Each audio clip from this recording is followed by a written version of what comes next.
মূসা আলাইহিস সালাতু ওয়াস সালাম তার উম্মতদের সান্ত্বনা দেওয়ার জন্য বক্তব্য দিলেন, কারণ প্রত্যেকটা নবী হলেন তার উম্মতের মূল নেতা। দুনিয়ায় যেই দলের হোক, আমাদের প্রকৃত নেতা হলেন মুহাম্মাদুর রাসূলুল্লাহ। দুনিয়াতে নেতার কাজ কি? নেতার কাজ হলো তার অনুসারীরা যখন ঝিমিয়ে পড়ে, ভীত সন্ত্রস্ত হয়ে পড়ে, নেতা তার বক্তব্যের মাধ্যমে ঝিমিয়ে পড়া কর্মীদের মাঝে, অনুসারীদের মাঝে প্রাণ ফিরিয়ে আনে।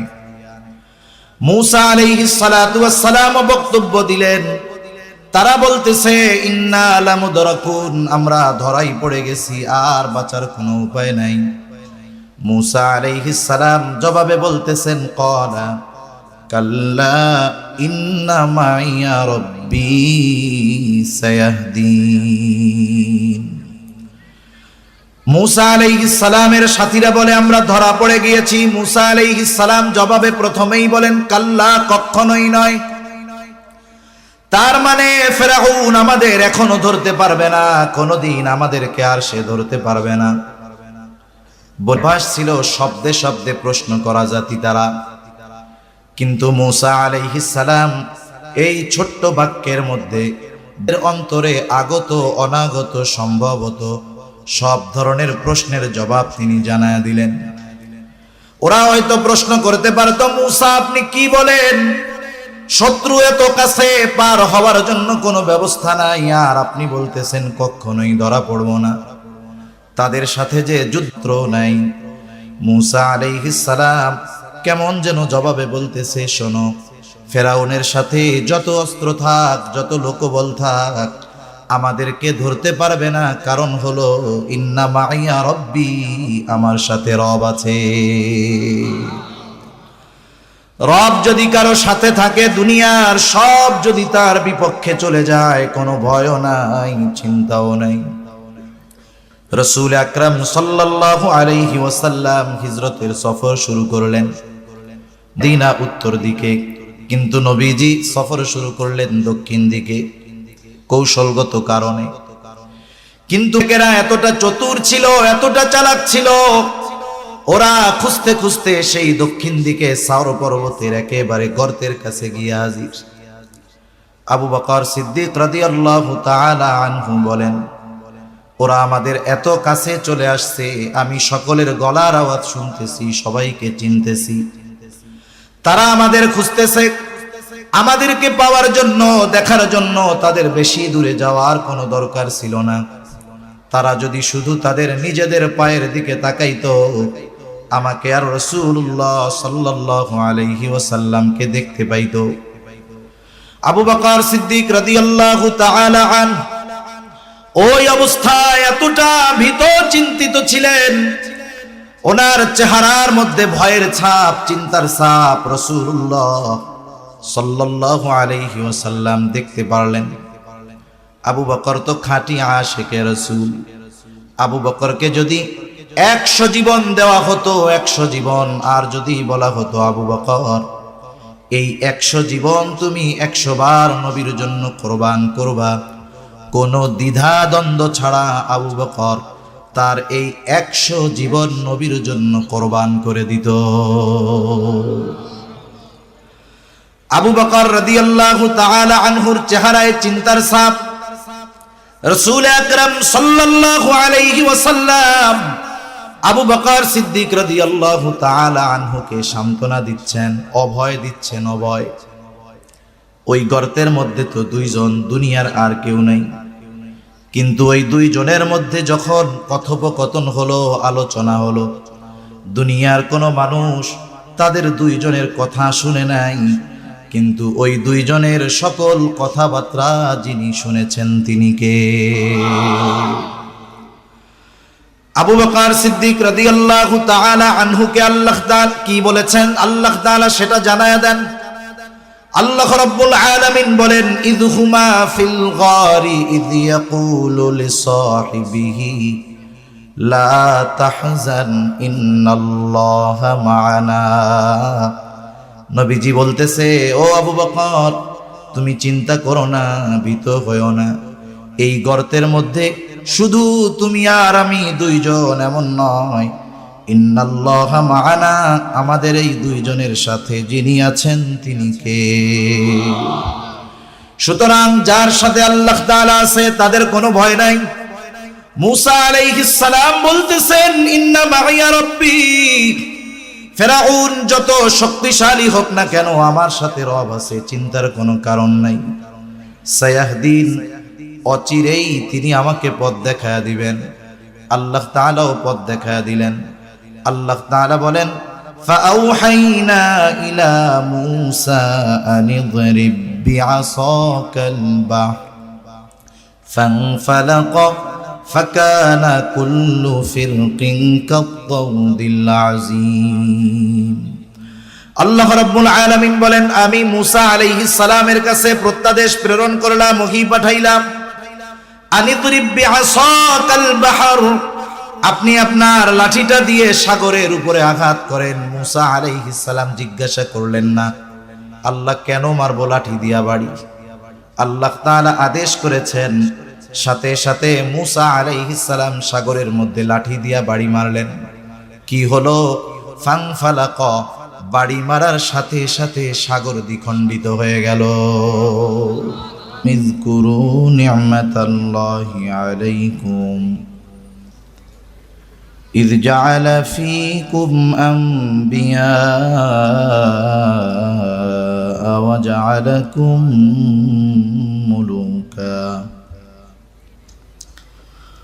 وآتاكم ما لم يؤت أحدا من العالمين يا قوم ادخلوا الأرض المقدسة التي كتب الله لكم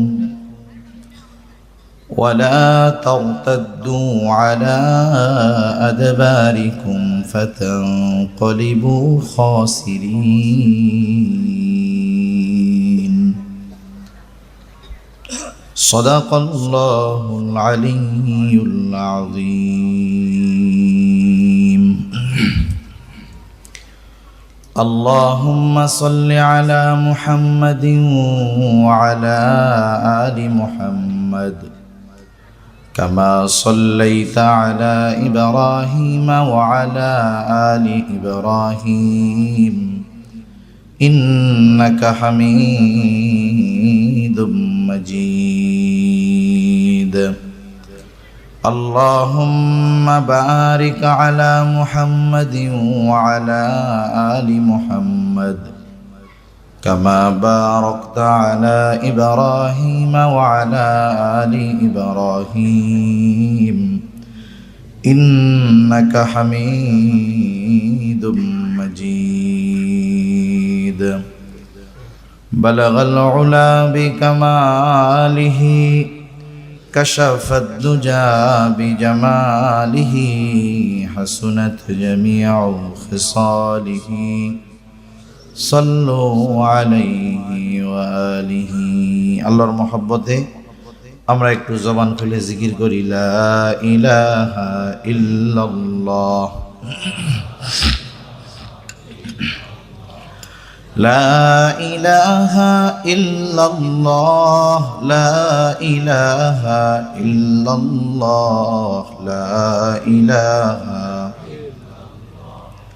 لا إله إلا الله لا إله إلا الله لا إله إلا الله محمد رسول الله صلى الله عليه وسلم আলহামদুলিল্লাহ। পবিত্র কোরআনুল কারীমের মধ্যে সর্বাধিক পাঠিত যেই সূরা, সেই সূরার নাম হলো সূরাতুল ফাতিহা। এটা এমন একটা সূরা প্রত্যেক নামাজের প্রতি রাকাতে লাগে।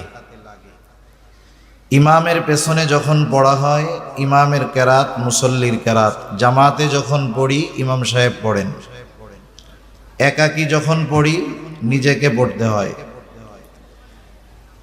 এই সূরা ফাতিহা, এই সূরা ফাতিহার অনেকগুলো নাম। নামগুলোর মধ্যে অন্যতম একটি নাম হলো সূরাতুদ দুআ। এই সূরার একটা নাম হলো সূরাতুদ দুআ। কেন সূরাতুদ দুআ নাম? কারণ এই সূরার মধ্যে আল্লাহ তাআলা আমাদেরকে এমন কিছু দোয়া শিক্ষা দিয়েছেন, যেই দোয়াটা হলো আসমানের নিচে জমিনের উপরে সর্ব উত্তম দোয়া। এই সর্ব উত্তম দোয়াটা আছে সূরা ফাতিহার মধ্যে, এবং এই সূরা ফাতিহা নামাজের মধ্যে অবশ্যই পাঠ করা লাগে। ইমাম পড়ুক আর একা যখন পড়ি তখন আমি পড়ি বা আপনি পড়েন, লাগেই লাগে। এখানে আল্লাহ তাআলা কি দোয়া শিক্ষা দিয়েছেন? আমরা মনে করি টাকা পয়সা ধন দৌলত এগুলোই মনে হয় শুধু আল্লাহ তাআলার কাছে চাইতে হয়। আমরা আল্লাহ তাআলার কাছে এই সূরার মধ্যে দোয়া করি, বলি ইহদিনাস সিরাতাল মুস্তাকিম সিরাতাল্লাযীনা আন'আমতা আলাইহিম গায়রিল মাগদুবি আলাইহিম ওয়ালাদ-দাল্লিন। আমরা আল্লাহ তাআলার কাছে তার অনুগ্রহ প্রাপ্তরা যেই পথের পথিক ছিল সেই পথে চলার জন্য সাহায্য চাই। আর বেঁচে থাকতে চাই, বেঁচে চলতে চাই, বেঁচে থাকতে চাই ওই পথ থেকে পথভ্রষ্ট এবং আল্লাহ তাআলার পক্ষ থেকে অভিশপ্ত যারা, তাদের পথ থেকে। একটা সাধারণ মানুষও যদি একটু চিন্তা করে তাহলে এই দুইটা দোয়ার সারমর্ম গভীরতা উপলব্ধি করতে পারবে। সিরাতে মুস্তাকিমে অটল অবিচল থাকার জন্য আল্লাহ তাআলার কাছে সাহায্য চাই, বেঁচে থাকার জন্য আল্লাহ তাআলার কাছে সাহায্য চাই। এই পথ থেকে বেঁচে থাকা কত জরুরি আর সিরাতে মুস্তাকিমের উপরে অটল থাকা কতটা জরুরি, এটা এই বিষয়ের মাধ্যমেই বোঝা যায় যে এই দোয়াটা আল্লাহ তাআলা সর্বশ্রেষ্ঠ ইবাদতের মধ্যে করা মোটামুটি আবশ্যক করে দিয়েছেন। যাদের পথ থেকে আমরা বাঁচতে চাই আল্লাহ তাআলার কাছে, তাদের ব্যাপারেও স্বচ্ছ ধারণা আমাদের থাকার দরকার। বাস্তবতা হলো গোটা দুনিয়া বিশ্বের ষড়যন্ত্রে এতটা আবৃত হয়ে গেছে যে তাদের ষড়যন্ত্র চক্রান্ত থেকে বাঁচা এবং ষড়যন্ত্র চক্রান্ত থেকে নিজেকে বাঁচিয়ে রাখা এটা অনেক কঠিন। আমি আপনি যদি এদের স্বরূপ সম্পর্কে না জানি, আসলে এদের ক্যারেক্টার কেমন যদি না জানি, তাহলে এদের প্রতি আমার আপনার স্বচ্ছ ধারণা আসবে না। আফসোসের ব্যাপার, আল্লাহ তাআলা তো নিষেধ করেছিলেন, ইয়া আইয়ুহাল্লাযীনা আমানু লা তাত্তাখিযুল আউলিয়া বা'দুহুম আউলিয়াউ বা'দ। আল্লাহ তাআলা বলেন, হে ঈমানদারেরা, লা তাত্তাখিযু হুদা ওয়ান নারা আউলিয়া, তোমরা এদেরকে বন্ধুরূপে গ্রহণ করিও না। বা'দুহুম আউলিয়াউ বা'দ, তারা পরস্পর পরস্পরের বন্ধু। আপনারা যারা মোটামুটি ঐশী ধর্মগুলো সম্পর্কে মোটামুটি জানা আছে, মানে আসমানি ধর্ম সম্পর্কে, তারা এই বিষয়টা কম বেশি জেনে থাকবেন যে এর সাথে ধর্মীয় দৃষ্টিকোণ থেকে সম্পর্কটা হলো দা কুমড়ার মতো। কারণ ঈসা আলাইহিস সালাতু ওয়াস সালামকে হত্যার অপচেষ্টা করেছে, মারিয়াম আলাইহিস সালামকে তারা অপবাদ দিয়েছে, অথচ এরপরেও দেখেন মুসলমানদের ব্যাপারে এদের বন্ধুত্ব কেমন। সম্মানিত উপস্থিতি, আমি যে আয়াতগুলো আপনাদের খেদমতে তিলাওয়াত করেছি, আয়াতগুলো বুঝতে হলে শুরুতে কয়েকটা কথা একটু খেয়াল দিয়ে শুনলে বাকি কথাগুলো আমাদের জন্য বোঝা সহজ হবে ইনশাআল্লাহ। মুসলিম মিল্লাতের পিতা হলেন ইব্রাহিম আলাইহিস সালাতু ওয়াস সালাম। ইব্রাহিম আলাইহিস সালাতু ওয়াস সালামের জন্মস্থান হলো বেলে। ইব্রাহিম আলাইহিস সালাম হিজরত করেছেন। লম্বা ইতিহাসের শুধু মূল কথাগুলো আমি আপনাদের খেদমতে বলবো। ইব্রাহিম আলাইহিস সালাতু ওয়াস সালামের স্ত্রী সারা দীর্ঘদিন আল্লাহ তাআলা ওনাকে সন্তান দেন না। ইব্রাহিম আলাইহিস সালাম সন্তানের জন্য দোয়া করতেছে, রব্বি হাবলি মিনাস সলিহিন, রব, আপনি আমাকে একটা নেককার সন্তান দেন।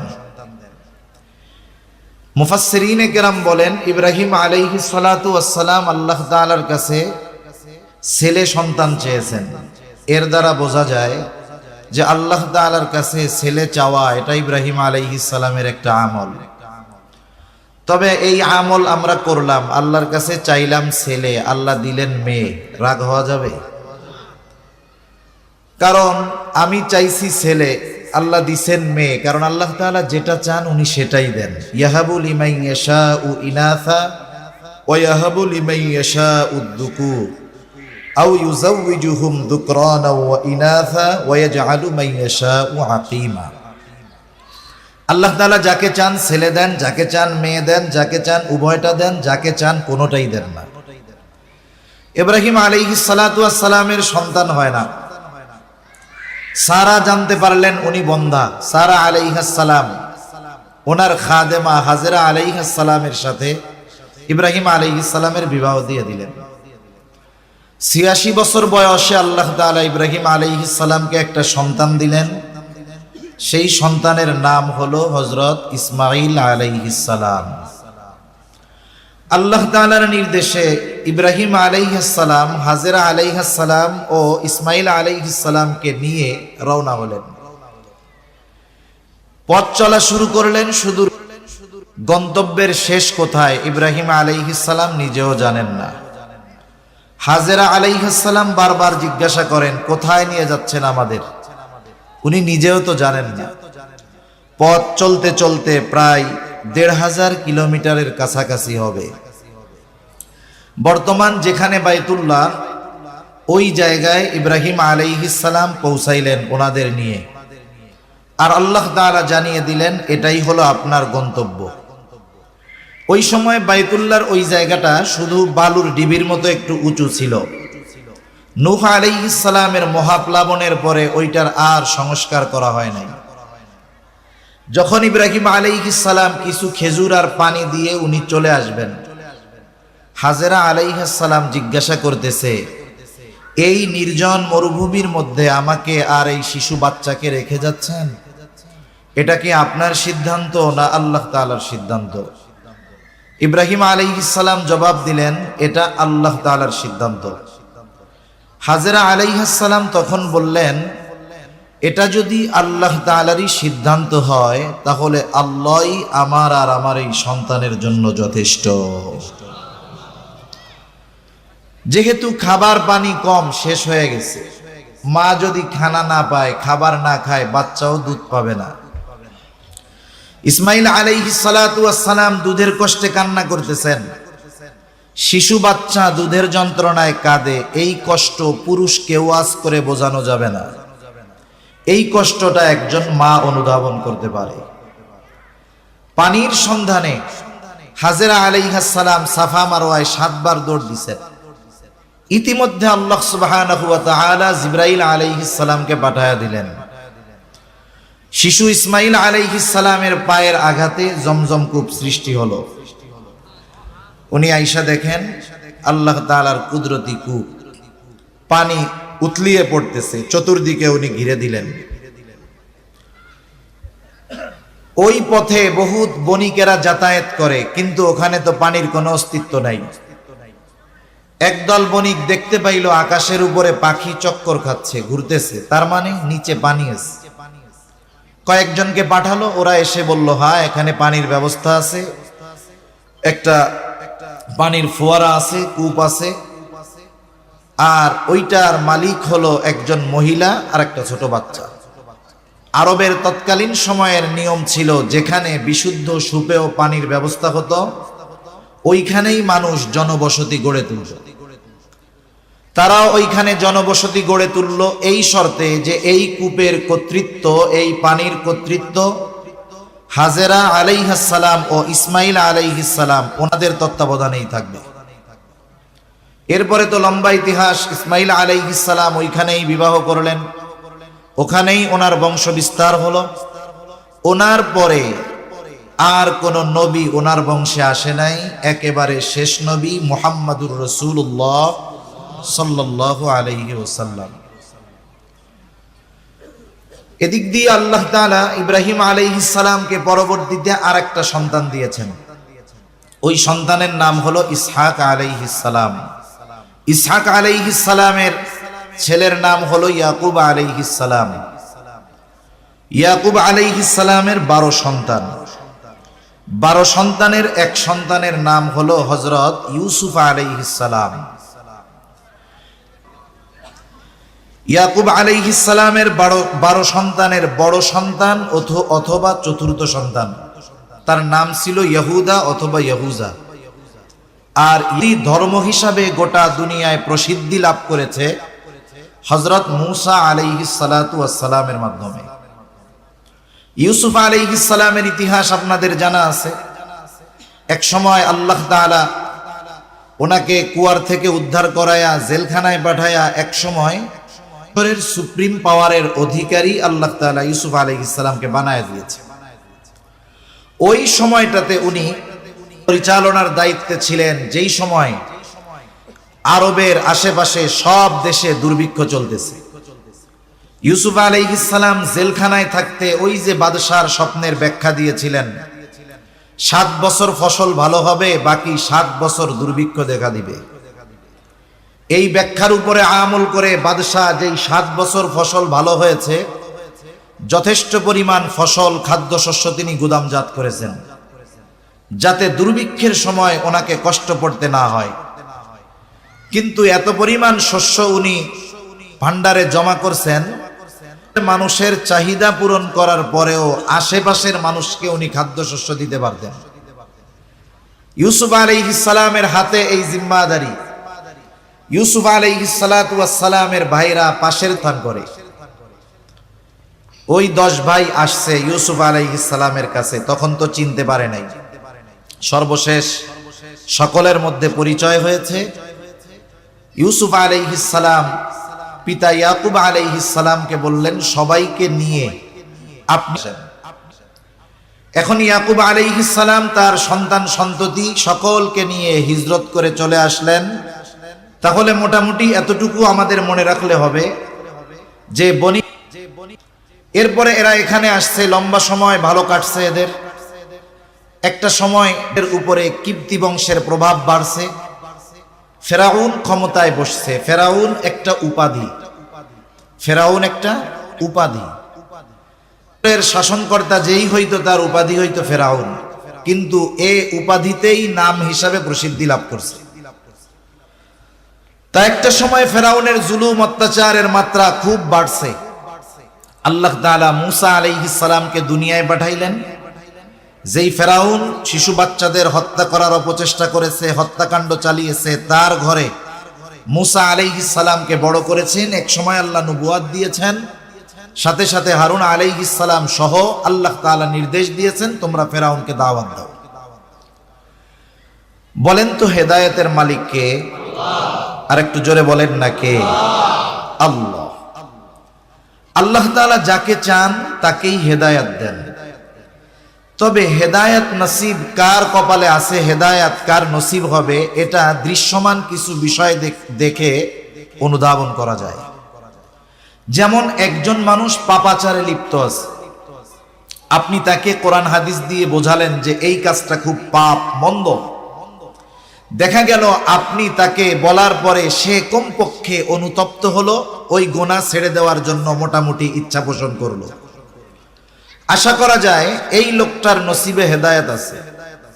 কিন্তু এর ব্যতিক্রম এক ধরনের লোক আছে, তারা যখন পাপাচারে লিপ্ত হবে, আপনি যখন কোরআন সুন্নাহ দিয়ে বোঝাবেন, সে আপনার কথায় নমনীয় হওয়া তো দূরের কথা, বরং অহংকার করে তার পাপের মাত্রা আরো বাড়ায় দেয়। এমন লোক তো সমাজে আলহামদুলিল্লাহ নাই।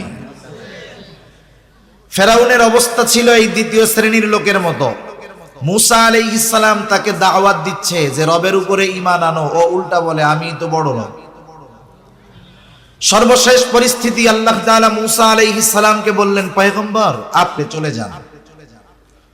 আল্লাহ তাআলা চাইলেন এই জালেমের হাত থেকে এদের নিষ্কৃতি দিবেন, সাথে সাথে ওই যে তাদের আদি নিবাতৃত্ব আল্লাহ তাআলা এর হাতে তুলে দিবেন। মুফাসসিরিনে কেরাম লিখেন, ওই সময় গোটা দুনিয়ার মধ্যে উর্বর জমিন ছিল, সবচাইতে আধুনিক শহর ছিল, আল্লাহ তাআলার নির্দেশে মূসা আলাইহিস সালাম বলদেরকে নিয়ে রওনা হয়ে গেছেন। চলতে চলতে রাতের আধারে চলতে চলতে লোহিত সাগরের পাড়ে আসছেন।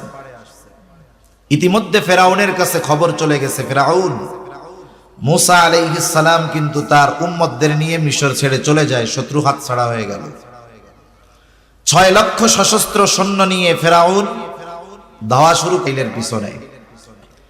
যখন রাতের আধার কেটে গেছে, দিনের আলো ফুটে উঠছে, মূসা আলাইহিস সালামের উম্মত দেখতেছে ওই যে পেছনে ফেরাউন তার বাহিনী নিয়ে আমাদের দিকে ধেয়ে আসতেছে।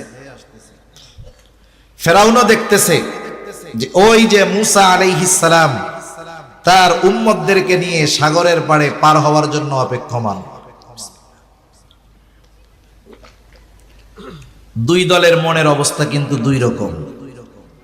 এক দল চিন্তা করে আজকে আর বাঁচার উপায় নাই, আর এক দল চিন্তা করে আজকে আর ছেড়ে দেওয়া হবে না, শেষ করে দেওয়া হবে। এমত অবস্থায় আল্লাহ সুবহানাহু ওয়া তাআলা ওই অবস্থার কথা কোরআনুল কারীমের মধ্যে বলেন। আল্লাহ তাআলা বলেন, ফালাম্মা তারাআল জামআনি ক্বালা আসহাবু মূসা ইন্না লামুদরাকুন। আল্লাহ রাব্বুল আলামিন বলেন, যখন এক দল অপর দলকে দেখতে পাইল, ক্বালা আসহাবু মূসা ইন্না লামুদরাকুন, মূসা আলাইহিস সালামের সাথীরা বলতেছে, মূসা আমরা ধরা পড়ে গিয়েছি। যদিও এখনো ধরা পড়ে নাই, তবে বাঁচারও তো কোনো উপায় নাই। একদিকে ফেরাউন তার সৈন্য সামন্ত নিয়ে ঘিরে ধরেছে, আর একদিকে সমুদ্র। হয়তো ফেরাউন তার সৈন্য সামন্তের অস্ত্রের আঘাতে মরতে হবে, অথবা লোহিত সাগরের মধ্যে পড়ে মরতে হবে। এই জন্য বিপদ যেহেতু মোটামুটি সুনিশ্চিত, এই জন্য মূসা আলাইহিস সালামের সাথীরা বলতেছে আমরা ধরা পড়ে গিয়েছি। মূসা আলাইহিস সালাতু ওয়াস সালাম তার উম্মতদের সান্ত্বনা দেওয়ার জন্য বক্তব্য দিলেন, কারণ প্রত্যেকটা নবী হলেন তার উম্মতের মূল নেতা। দুনিয়ায় যেই দলের হোক, আমাদের প্রকৃত নেতা হলেন মুহাম্মাদুর রাসূলুল্লাহ। দুনিয়াতে নেতার কাজ কি? নেতার কাজ হলো তার অনুসারীরা যখন ঝিমিয়ে পড়ে, ভীত সন্ত্রস্ত হয়ে পড়ে, নেতা তার বক্তব্যের মাধ্যমে ঝিমিয়ে পড়া কর্মীদের মাঝে, অনুসারীদের মাঝে প্রাণ ফিরিয়ে আনে।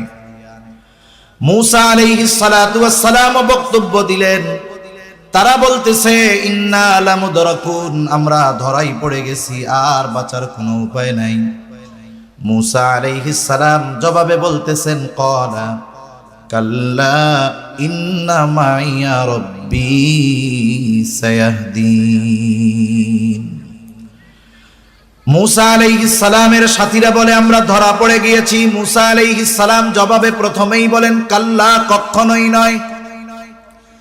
তার মানে ফেরাউন আমাদের এখনো ধরতে পারবে না, কোনদিন আমাদেরকে আর সে ধরতে পারবে না। অভ্যাস ছিল শব্দে শব্দে প্রশ্ন করা জাতি তারা, কিন্তু মূসা আলাইহিস সালাম এই ছোট্ট বাক্যের মধ্যে এর অন্তরে আগত অনাগত সম্ভবত সব ধরনের প্রশ্নের জবাব তিনি জানায়া দিলেন। ওরা হয়তো প্রশ্ন করতে পারতো, মূসা আপনি কি বলেন?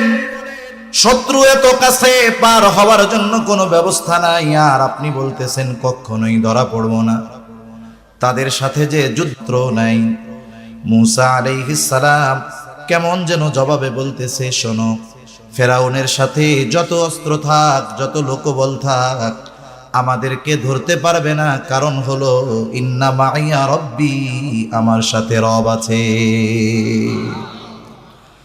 রব যদি কারো সাথে থাকে, দুনিয়ার সব যদি তার বিপক্ষে চলে যায়, কোনো ভয়ও নাই, চিন্তাও নাই।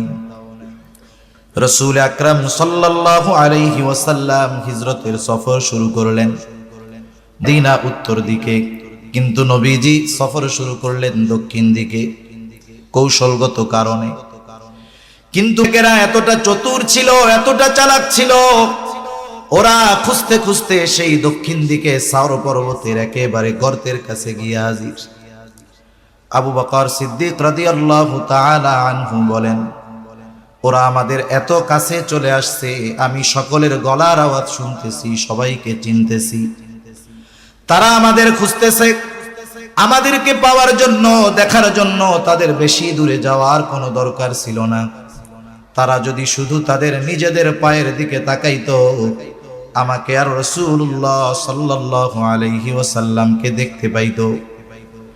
আবু বকর সিদ্দিক রাদিয়াল্লাহু তাআলা আনহু ওই অবস্থায় এতটা ভীত চিন্তিত ছিলেন, ওনার চেহারার মধ্যে ভয়ের ছাপ, চিন্তার ছাপ রাসূলুল্লাহ সাল্লাল্লাহু আলাইহি ওয়াসাল্লাম দেখতে পারলেন। আবু বকর তো খাঁটি আশিকে রাসূল। আবু বকরকে যদি 100 জীবন দেওয়া হতো, 100 জীবন, আর যদি বলা হতো আবু বকর এই 100 জীবন তুমি 100 বার নবীর জন্য কোরবান করবা, কোনো দ্বিধা দ্বন্দ্ব ছাড়া আবু বকর তার এই 100 জীবন নবীর জন্য কোরবান করে দিত। আবু বকর রাদিয়াল্লাহু তাআলা আনহুর চেহারায় চিন্তার ছাপ।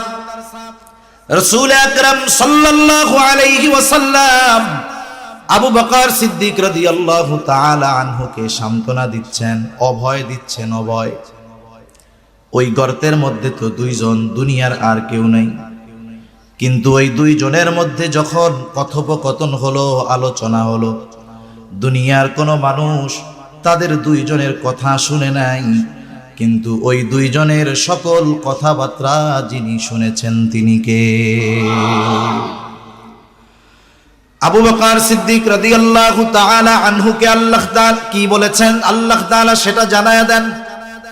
আল্লাহ রাব্বুল আলামিন বলেন, ইযহুমা ফিল গারি ইয ইয়াকুলু লিসাহিবিহি লা তাহজান ইন্নাল্লাহা মা'ানা।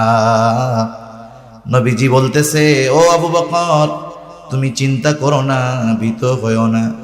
এই গর্তের মধ্যে শুধু তুমি আর আমি 2 জন, এমন নয়। ইন্নাল্লাহা মা'ানা, আমাদের এই 2 জনের সাথে যিনি আছেন তিনি কে? সুতরাং যার সাথে আল্লাহ তাআলা আছে তাদের কোনো ভয় নাই। মূসা আলাইহিস সালাম বলতেছেন, ইন্না মা'ইয়া রাব্বী, ফেরাউন যত শক্তিশালী হোক না কেন আমার সাথে রব আছে, চিন্তার কোনো কারণ নাই। সায়াহদিন, অচিরেই তিনি আমাকে পথ দেখায়া দিবেন। আল্লাহ তাআলাও পথ দেখায়া দিলেন। আল্লাহ তাআলা বলেন, ফাআউহাইনা ইলা মূসা আনিদরিব বিআসাকাল বাহর ফানফালাকা ফাকানা কুল্লু ফিরকিন কাত-তাউদিল আযীম। আল্লাহ রাব্বুল আলামিন বলেন, আমি মূসা আলাইহিস সালামের কাছে প্রত্যাদেশ প্রেরণ করলাম, ওহী পাঠাইলাম। আনিদরিব বিআসাকাল বাহর, আপনি আপনার লাঠিটা দিয়ে সাগরের উপরে আঘাত করেন। মূসা আলাইহিস সালাম জিজ্ঞাসা করলেন না, আল্লাহ কেন মারবো লাঠি দিয়া বাড়ি? আল্লাহ তাআলা আদেশ করেছেন, সাথে সাথে মূসা আলাইহিস সালাম সাগরের মধ্যে লাঠি দিয়া বাড়ি মারলেন। কি হলো? ফানফালাকা, বাড়ি মারার সাথে সাথে সাগর দ্বিখণ্ডিত হয়ে গেল। ফাকানা কুল্লু ফিরকিন কাত-তাউদিল আযীম, 2 ভাগ 2 দিকে সরে গিয়ে পাহাড় সদৃশ উঁচু দেয়ালের মতো হয়ে গেল। সমুদ্রের তলদেশ দিয়ে রাস্তা, 12 গোত্রের জন্য 12টা রাস্তা। আল্লাহ তাআলার নির্দেশ, মুহূর্তের ভিতরে শুকনা ঠনঠনা হয়ে গেছে রাস্তা, রাস্তা পার হওয়া শুরু করে দিছে। আল্লাহ তাআলা বলেন, ওয়াজাওয়াজনা বিবানি ইসরাঈলাল বাহরা ফাআতবাআহুম ফিরআউন বিজুনুদিহি বাগয়ান ওয়া আদওয়া। আল্লাহ তাআলা বলেন, আমি বকে সাগর পার করে দিলাম। ফাআতবাআহুম ফিরআউন বিজুনুদিহি বাগয়ান ওয়া আদওয়া, যখন মাঝ রাস্তায় পৌঁছায় গেল, ফেরাউন চলে আসছে রাস্তার গোড়ায়। ফেরাউন কিন্তু খুব ভালো মতো জানে যেই রাস্তা দিয়ে নিরাপদে পার হয়ে যাচ্ছে, এই রাস্তা আমাদের জন্য নিরাপদ নয়। কিন্তু মানুষ অহংকারের কারণে, দাম্ভিকতার কারণে কিছু কিছু সিদ্ধান্ত ওই সময় নিয়ে নেয় যা তার চূড়ান্ত ধ্বংসের অনিবার্য কারণ হয়ে দাঁড়ায়। এটা জীবনের একটা উসুল হওয়া দরকার, মূলনীতি হওয়ার দরকার। যে যখন মেজাজ টেজাজ গরম থাকে আর কি, রাগ থাকে মানুষ, তখন কোনো সিদ্ধান্ত নিতে হয় না। কারণ রাগ মাথার সিদ্ধান্ত এটা সারা জীবন পস্তানোর কারণ হতে পারে। এজন্য সিদ্ধান্ত নিতে হয় ঠান্ডা মাথায়। আল্লাহ রাব্বুল আলামিন বলেন, ফাআতবাআহুম ফিরআউন বিজুনুদিহি বাগিয়ান ওয়া আদওয়া। শত্রুতাবশত ফিরআউন সীমা লঙ্ঘন করে তার সৈন্য সামন্ত সহ তাদের পেছনে ধাওয়া শুরু করলো, অনুসরণ করা শুরু করলো। মুসা আলাইহিস সালাম তার উম্মতদেরকে নিয়ে পৌঁছায় গেলেন সাগরের অপর প্রান্তে। এইবার রাস্তা যাদের জন্য বানানো হয়েছে তাদের ব্যবহার শেষ। আল্লাহ তাআলা পানিকে নির্দেশ দিলেন, তুমি আগের অবস্থায় ফিরে যাও। কারণ আল্লাহ তাআলা হলেন এমন মহাপরাক্রমশালী এক সত্তা, তিনি যেটা চান, যেটা ইচ্ছা করেন, শুধু বলেন হও, তৎক্ষণাৎ সেটা হয়ে যায়। এইবার পানি দুই দিক দিয়ে ফেরাউন আর তার বাহিনীর উপরে একত্রে পড়ল। সমুদ্রের তলদেশ থেকে উপরে আসার কোনো সুযোগ নাই। সবগুলা পানিতে পড়ে পানিতে হাবুডুবু খেয়ে শেষ। ফেরাউনকে এক টানে উপরে তুলে আনা হলো। ফেরাউন বুঝতে পেরেছে আজকে আর আমার রবগিরি চলবে না। এইবার সে ঈমান আনার ঘোষণা দিচ্ছে। আল্লাহ তাআলা বলেন, হাত্তা ইযা আদরাকাহুল গরাক ক্বালা আমানতু আন্নাহু লা ইলাহা ইল্লাল্লাযী আমানাত বিহি বানু ইসরাঈলা ওয়া আনা মিনাল মুসলিমিন। ফেরাউন ঘোষণা দিচ্ছে, আমি ঈমান আনলাম যে আল্লাহ ছাড়া ইলাহ নাই, যার উপরে ঈমান এনেছে আমিও তার উপরে ঈমান আনলাম। ফেরাউন ঈমান আনার ঘোষণা দিয়েছে, কিন্তু এরপরেও ফেরাউনের ঈমান আল্লাহ কবুল করেন নাই। কারণ কি?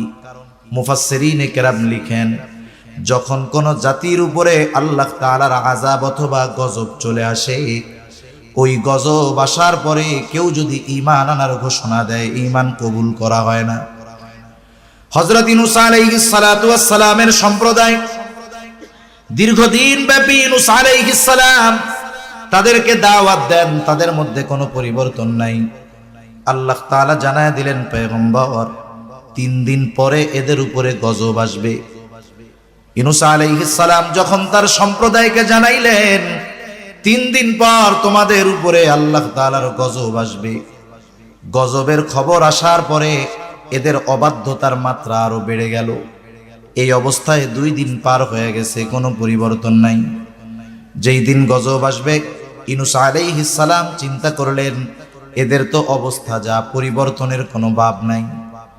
আল্লাহ তাআলা যখন কোথাও আযাব দেন, গজব দিয়েছেন, আগে ওইখানে যদি কোনো নবী থেকেছেন তাকে এবং মুমিনদেরকে নিরাপদ স্থানে আল্লাহ আগে সরাইছেন, এরপরে গজব দিয়েছেন।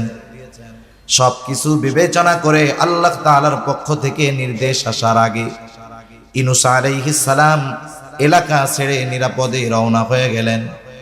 যেই দিন গজব আসবে ওই দিন সকালবেলা ইউনূস আলাইহিস সালামের সম্প্রদায় ইউনূস আলাইহিস সালামের বাড়িতে এসে দেখে ওনার বাড়িতে কেউ নাই। ওরা চিন্তা করে, আমরা এতটা কাল ইউনূস আলাইহিস সালামকে এত কষ্ট দিলাম, কখনোই তিনি আমাদের ছেড়ে যান নাই, তাহলে কোথায় গেল? কয়েকজনকে পাঠাইছে, যাও আশেপাশে একটু খুঁজে টুজে দেখে আসো। খুঁজে এসে তারা জানায় ইউনূস আলাইহিস সালামের কোথাও দেখা পাওয়া যায় নাই।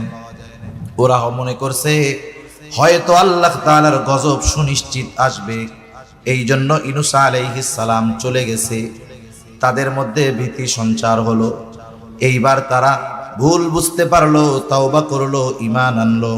তারা ঈমান আনার কারণে আল্লাহ তাআলা তাদের উপরে যেই গজব দিতে চেয়েছিলেন, গজব আসার আগে ঈমান আনার কারণে আসন্ন গজব আল্লাহ তাআলা উঠায় নিয়ে গেলেন। ফেরাউন ঈমান আনার ঘোষণা দিয়েছে গজব আসার আগে নাকি পরে? এই জন্য ফেরাউনের ঈমান আল্লাহ কবুল করেন নাই। আল্লাহ তাআলা জানায়া দিলেন তুমি তো মরবাই, তবে শুনে নাও তোমার পরিণতিটা কি হবে। আল্লাহ তাআলা বলেন ফালইয়াউমা নুনাজ্জিকা বিবাদানিকা লিতাকুনা লিমান খালফাকা আয়া ওয়া ইন্না কাসীরাম মিনান নাসি আন আয়াতিনা লাগাফিলুন। আল্লাহ রাব্বুল আলামিন বলেন ফালইয়াউমা নুনাজ্জিকা বিবাদানিক লিতাকুনা লিমান খালফাকা আয়া, আমি আজকে তোমার দেহকে সংরক্ষণ করব। কেন? লিতাকুনা লিমান খালফাকা আয়া, যেন তুমি তোমার পরবর্তীদের জন্য নিদর্শন হও, তারা যেন তোমাকে দেখে শিক্ষা গ্রহণ করে যে আল্লাহ তাআলা কত পাওয়ার তাকে দান করেছিলেন, তার চূড়ান্ত পরিণতিটা কেমন হয়েছে। আফসোস, ঘরে তার দেহ এখনো আছে, অনেকেই দেখতে যায়, এটা শুধু দর্শক হিসাবে যায়, কিন্তু দেখার পরে যদি ওই দৃশ্য দেখে শিক্ষা গ্রহণ যদি দুনিয়ার মানুষ করত, এই দুনিয়ার কোথাও আর জুলুম নির্যাতন থাকতো না। তা ফেরাউনের এই করুণ পরিণতি মুসা আলাইহিস সালাম এবং তার উম্মতেরা অপর পারে দাঁড়ায়া দেখছে। মুসা আলাইহিস সালাতু ওয়াস সালামকে আল্লাহ তাআলা জানায় দিলেন, পয়গম্বর মুসা, আমি তো তাদেরকে ওই দামি জমিনের কর্তৃত্ব ফিরায় দিতে চাই, কিন্তু মানুষের বাস্তব অবস্থা হলো কোনো দামি জিনিস যদি বিনা পরিশ্রমে পেয়ে যায়, ওই জিনিসের কদর তারা করে না। সুতরাং ওই জায়গার মালিকারা যদি তাদের পেতে হয়, শাসন করত আমালিকা গোত্র, তারা খুব শক্তিশালী সুঠামদেহী ছিল। মুসা আলাইহিস সালাতু ওয়াস সালাম 12 গোত্র থেকে 12 জন প্রতিনিধি নির্বাচিত করে পাঠায় দিলেন, যাও অবস্থা একটু পর্যবেক্ষণ করে আসো। ওই 12 জন চলে গেলের দরজা দিয়ে যখন তারা ভেতরে ঢুকছে, আমালিকা গোত্রের একজন বুঝতে পারছে যে এই 12 জন আমাদের এলাকার কোনো লোক না, অপরিচিত লোক। স্বাভাবিক, আমাদের অঞ্চলে যদি আফ্রিকান কোনো লোক আসে, বলেন তো আমরা চিনতে পারবো কি পারবো না? আমালিকা গোত্রের এক একজন মানুষ এতটা শক্তিশালী ছিল, ওই একজন 12 জনকে বেঁধে বাদশার কাছে নিয়ে গেছে। বাদশার কাছে নিয়ে যাওয়ার পরে এদের কি করা যায় বাদশা পরামর্শ চাইলেন। বাদশা পরামর্শ চাইল, কয়েকজন পরামর্শ দিল, বাদশা নামদার, এদেরকে আপনি ছেড়ে দেন।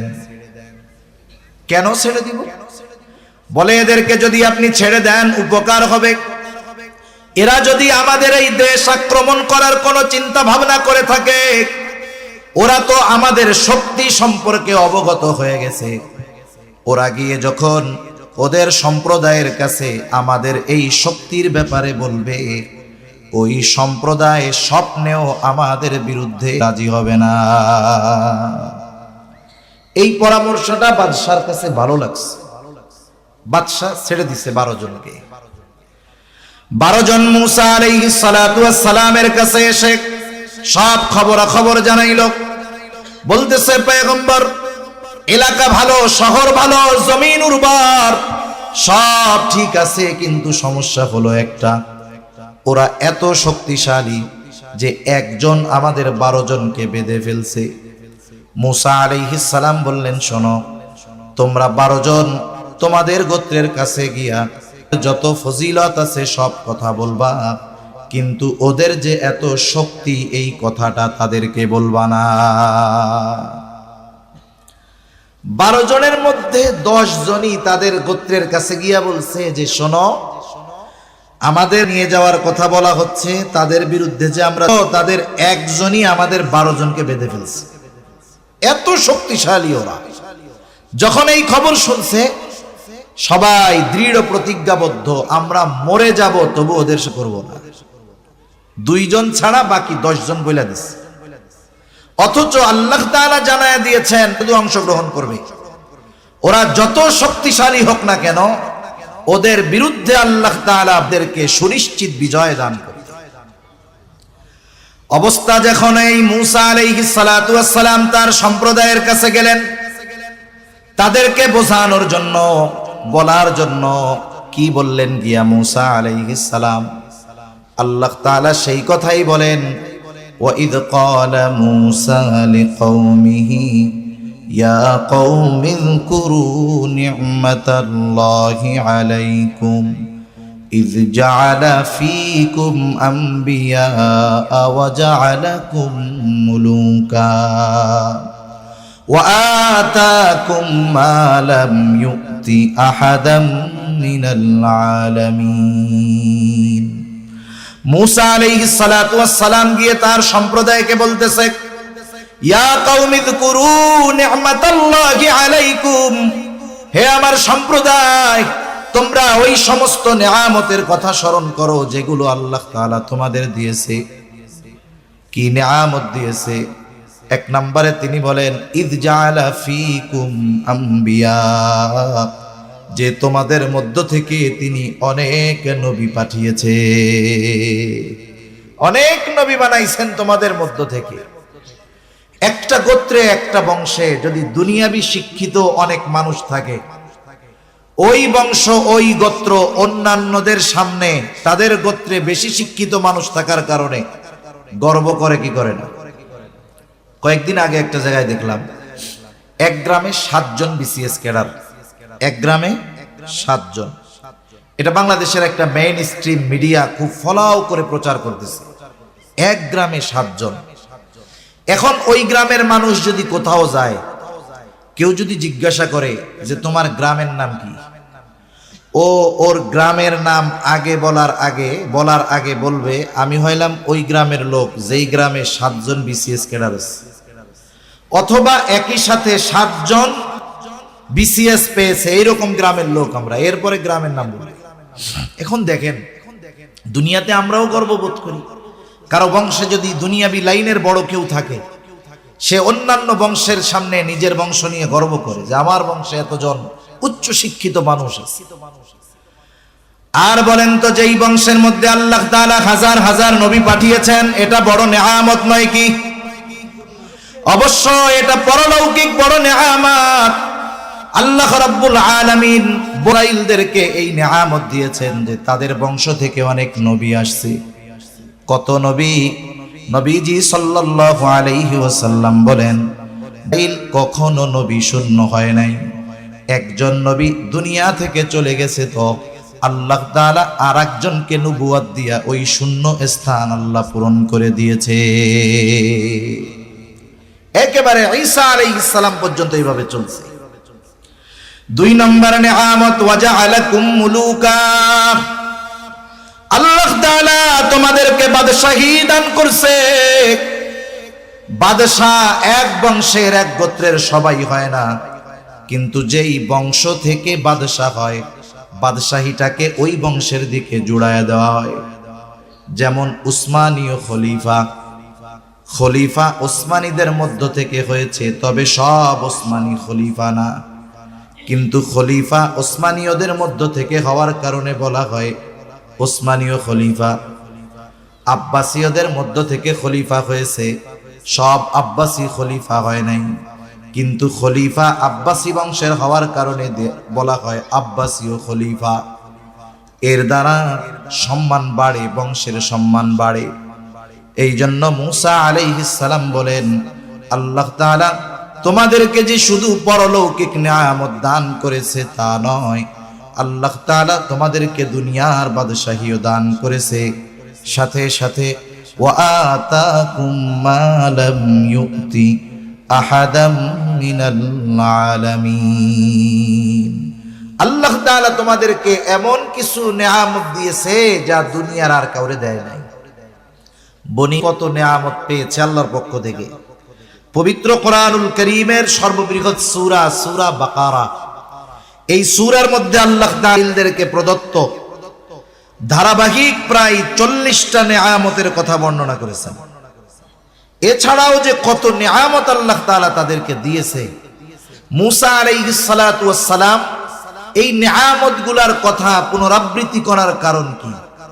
কারণ হলো, আপনি যখন একজনকে কঠিন কোনো বিষয়ের জন্য আদেশ দিবেন, ওই ব্যক্তির প্রতি আপনার যদি অতীতের কোনো অনুগ্রহ থাকে, বড় বড় অনুগ্রহ, আদেশ দেওয়ার পূর্বে আপনি যদি ওই অনুগ্রহের কথাগুলো তাকে স্মরণ করায়া দেন, আশা করা যায় অতীতের ওই কথাগুলো মনে করে সে হয়তো বর্তমানের এই আদেশটা মেনে নিবে। ঠিক কিনা বলেন?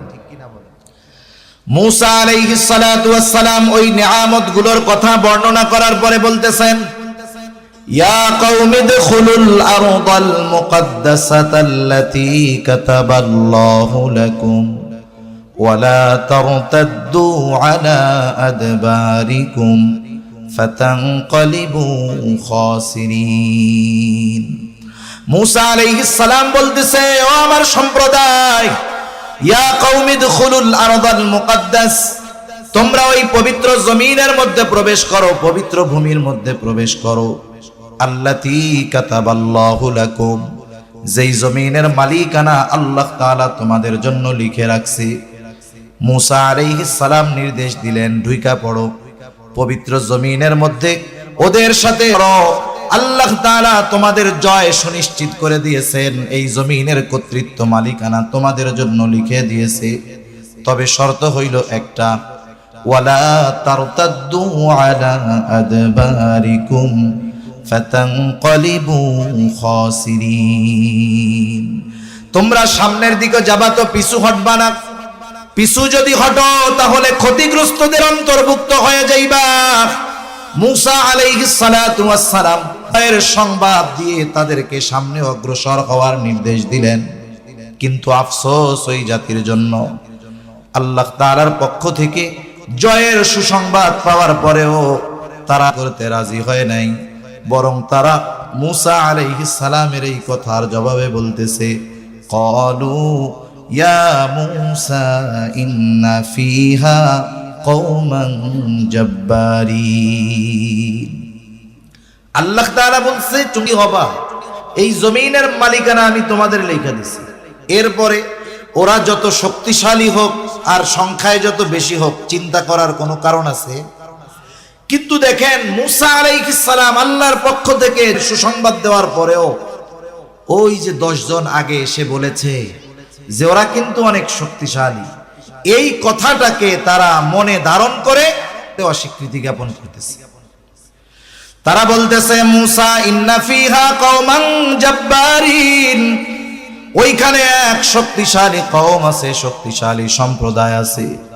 ইন্না লান নাদখুলাহা হাত্তা ইয়াখরুজু মিনহা ফাইন ইয়াখরুজু মিনহা ফাইন্না দাখিলুন। ও মূসা, আমরা ওইখানে কখনোই প্রবেশ করব না, আমরা প্রবেশ করব তখন ওরা যখন ওখান থেকে বাহির হবে তখন প্রবেশ করব। মূসা আলাইহিস সালাতু ওয়াস সালাম কষ্ট লাগবে, স্বাভাবিক বিষয়। এইবার ওই দুই ব্যক্তি যারা মূসা আলাইহিস সালামের কথা মান্য করে ওই আমালিকা গোত্রের কথা গোপন রেখেছিল, ওই দুইজন তারা এসে এদের সকলকে বুঝাইতেছে।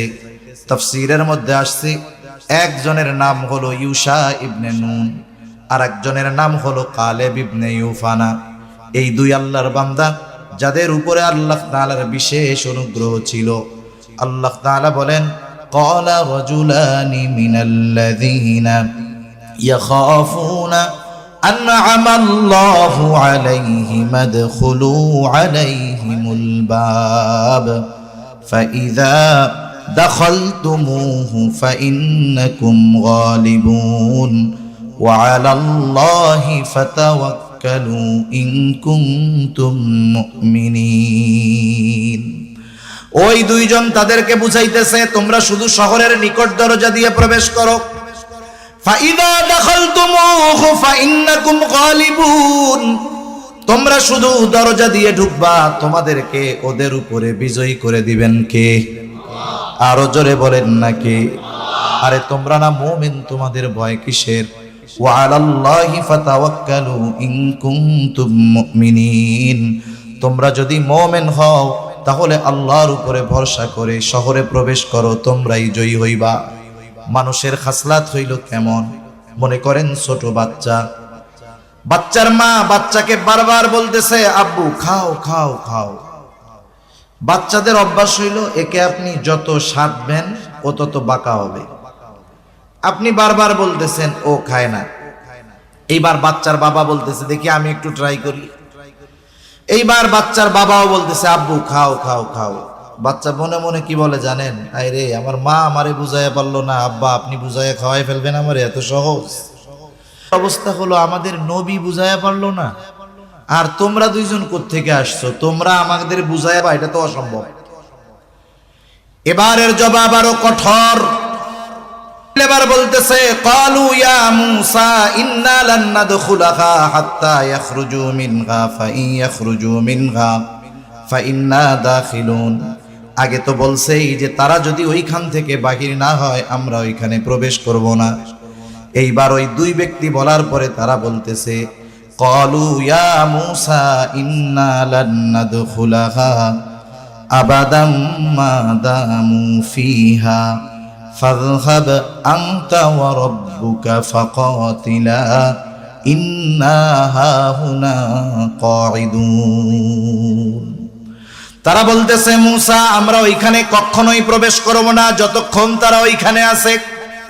আবাদাম মা দামু ফিহা, ওইখানে তারা যতক্ষণ আছে যা কিছু বলো না কেন প্রবেশ করব না। আমরা তো হতে পারবো না, যদি ওরা বাহির হয় তাইলে আমরা যাব, তবে যদি বাহির করতে হয় তাইলে শুইনা নাও। ফাযহাব আনতা ওয়া রাব্বুকা ফাকাতিলা, তুমি আর তোমার রব গিয়ে তাদের সাথে গো। ইন্না হাহুনা কাঈদুন, আমরা এইখানে বসলাম, আমরা যুদ্ধ করতে পারবো না। মূসা আলাইহিস সালাতু ওয়াস সালাম প্রচন্ড রকমের কষ্ট পেয়েছেন তাদের এই আচরণে। অধিকাংশ মুফাসসিরিনে কেরাম এই আয়াতের ব্যাখ্যায় রাসূল আকরাম সাল্লাল্লাহু আলাইহি ওয়াসাল্লামের সাথীদের কথা আনছেন, সাহাবায়ে কেরামের কথা আনছেন এই জায়গায়, যে মূসা আলাইহিস সালাম আল্লাহ তাআলার পক্ষ থেকে যুদ্ধ জয়ের সুসংবাদ প্রাপ্ত হয়ে তাদের জানিয়েছে জয়ী তোমরাই হইবা, অথচ এর পরেও জয়ের সুসংবাদ পাওয়ার পরেও এরা হয় নাই। অথচ সাহাবায়ে কেরাম এই পটভূমি বেশ লম্বা।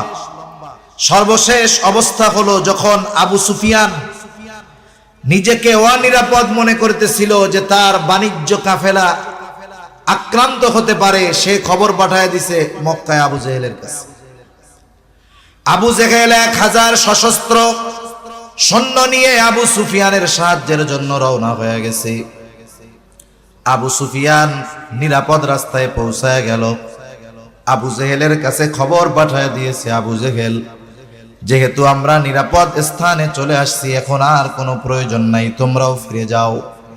কিন্তু আবু জেহেল চিন্তা করতেছে যেহেতু রণপ্রস্তুতি নিয়ে আসছি, মুসলমানদের সাথে যদি যেতে পারি, ওরা তো এতটা প্রস্তুত না, তাহলে মুসলমানদেরকে দুনিয়া থেকে চিরতরে নির্মূল করে দেওয়া সহজ হবে। এক কথায় মুসলমানদের পায়ে পাড়া দিয়ে তারা বাধ্য করে ছাড়ছে। রাসূল আকরাম সাল্লাল্লাহু আলাইহি ওয়াসাল্লাম প্রাথমিক অবস্থায় এত বড় নিজেও প্রস্তুত ছিলেন না। যেহেতু করতে দাঁড় করায় দেন, আর যদি নির্দেশ দেন সমুদ্রের মধ্যে ঝাঁপায় পড়ার জন্য, ইয়া রাসূলুল্লাহ এই নির্দেশ দেওয়ার পরে আপনি তাকায়া দেখবেন আপনার এই নির্দেশের পরে একজনও সমুদ্রের তীরে দাঁড়ায়া থাকবে না।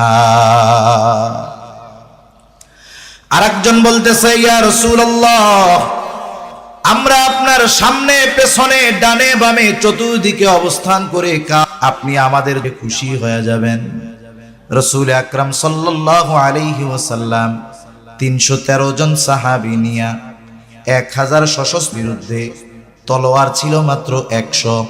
ওই বছর রোজা ফরজ হয়েছে, প্রচন্ড গরমের মধ্যে রোজা অবস্থায় 313 জন 1000 সশস্ত্র রওনা হয়ে গেছে।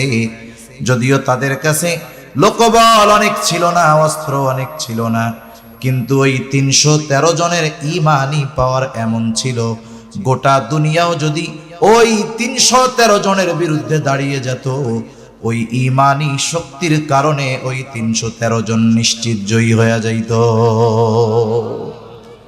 এখানে দুটো বিষয়ের কম্পেয়ার, যে সুসংবাদ দেওয়া হয়েছে এরপরেও, আর এখানে মুসলমানেরা জানে যে তাদের সংখ্যা আমাদের চাইতে বেশি, সাথে সাথে অস্ত্রের দিক দিয়েও তারা আমাদের চাইতে অনেক এগিয়ে।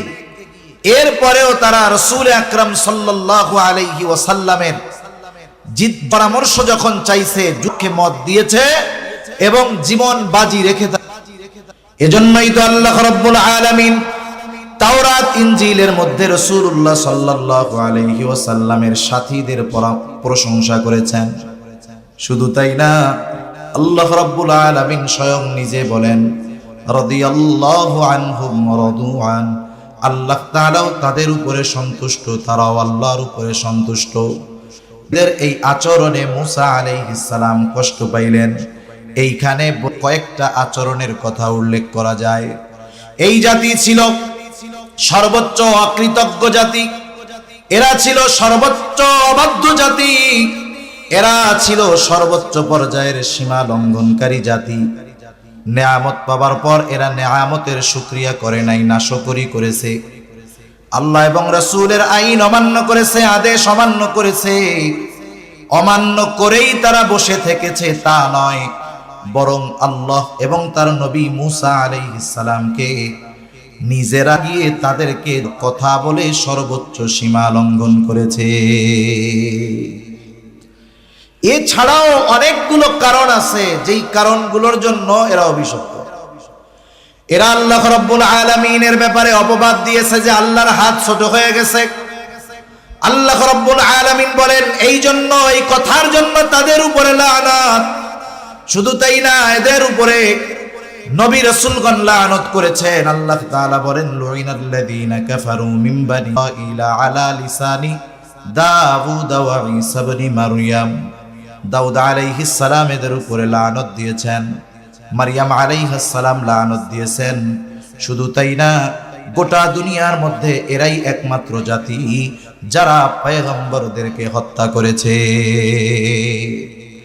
ইয়াহইয়া আলাইহিস সালামকে হত্যা করেছে, জাকারিয়া আলাইহিস সালামকে হত্যা করেছে, ঈসা আলাইহিস সালামকে হত্যার প্রচেষ্টা এরা করেছে। শুধু তাই না, মারইয়াম আলাইহিস সালামকে এরা অপবাদ দিয়েছে। আমার আপনার নবী মুহাম্মাদুর রাসূলুল্লাহ সাল্লাল্লাহু আলাইহি ওয়াসাল্লামকে এরা 3 বার হত্যার অপচেষ্টা করেছে। এরা এমন এক জাতি, এদের উপরে তো আল্লাহ তাআলার লানাত। এবার আল্লাহ রাব্বুল আলামিন মুসা আলাইহিস সালাম আল্লাহ তাআলার কাছে দোয়া করতেছে, কত কষ্ট। মুসা আলাইহিস সালাম বলতেছে, ক্বালা রাব্বি ইন্নী লা আমলিকু ইল্লা নাফসি ওয়া আখি ফাফরুক বাইনানা ওয়া বাইনাল কওমিল ফাসিকিন। মুসা আলাইহিস সালাম বলেন, ও আমার রব, ইন্নী লা আমলিকু ইল্লা নাফসি ওয়া আখি, আমি আমার নিজের উপর আর আমার ভাইয়ের উপর, ওই দুইজনও এই সাথে শামিল, এরা ছাড়া আর কারো উপরে আমার নিয়ন্ত্রণ নাই। এরা আমার কথা মানে না, শোনে না।